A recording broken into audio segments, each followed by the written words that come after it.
қош келдіңіз. Саламатсыз ба? Қал жағдайыңыз жақсы ма? Жұма қабыл болсын. Сол жұмада бір дұғам қабыл бола ма деп келіп отырмын. Иә. Есіміңізді сұрай кетейін енді бірінші кезекте. Аман. Енді Зухра ханымға келіп отыр екенсіз. Сол бір қай келбетін ұнаттыңыз, бәлде қай қасиетін ұнап келдіңіз? Зухра ханымға келіп отырған себебім жұмыс жеңілдейді. Шешіндіріп әуре болмайсың.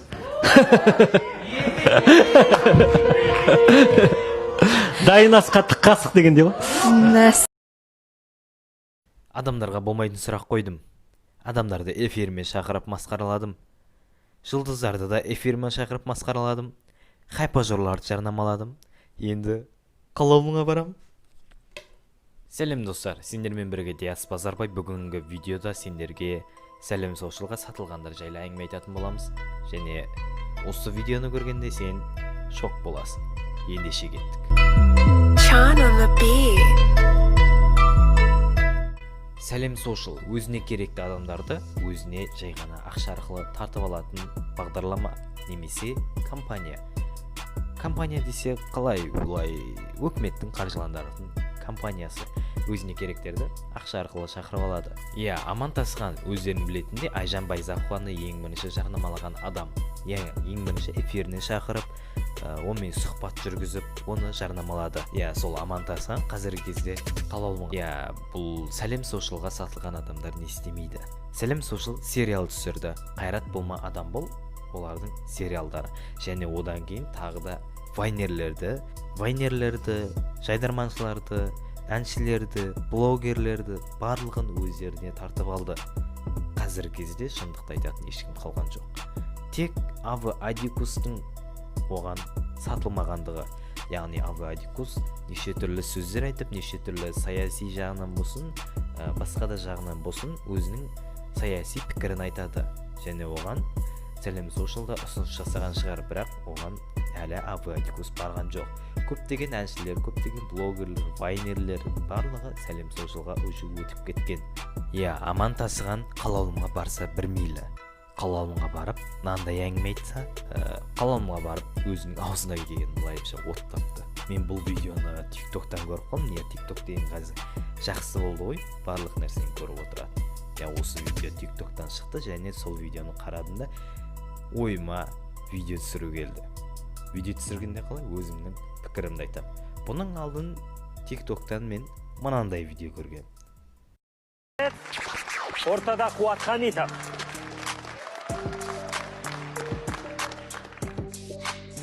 Раз. Еу, раз-два, мен шығамын алға. Біз қазақпыз, бізге әңгімең бар ма? Сен білесің бе, қазақтарға секірме. А то сені екі сөз күтеді. Сен Қуат дедің, Қуат дедің. Егер Қуат шын мәнінде қуса, будешь кричать, я его боюсь.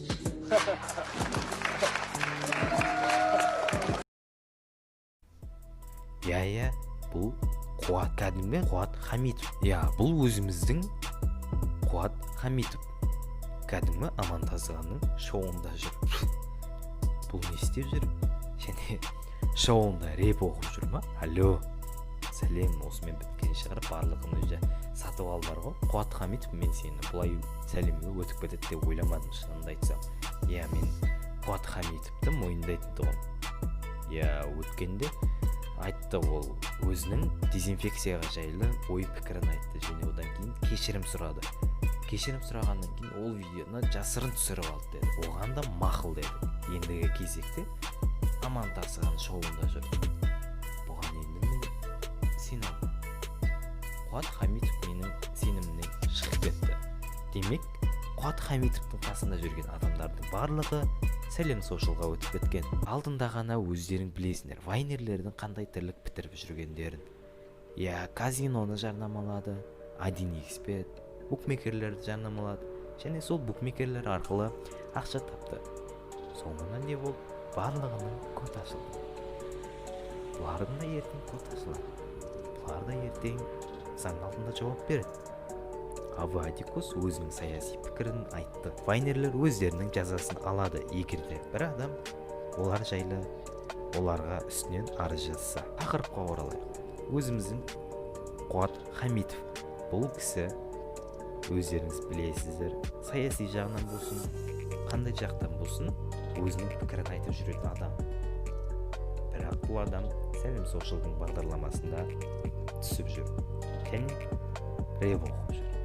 Рэп оқығанды қалайды, рэп оқыса бір мейлі, боғауыз сөз қосып оқып жүр. Я достар, қазіргі кезде бір адамға болсын сенуден қалдық. Тіпті туысымыздың өзіне де. Өмір соған орыстар шықты. Солтүстік Қазақстан, Қазақстанның жері емес, Ресейдің үлкен сыйлығы деп. Бұған ешкім шыдай алмайды. Және үйлерінде жатып, диван батырлар өздерінің пікір шағымдарын айтыпты. Біздің сыртқы істер министрі де өзінің пікір шағымын жіберді.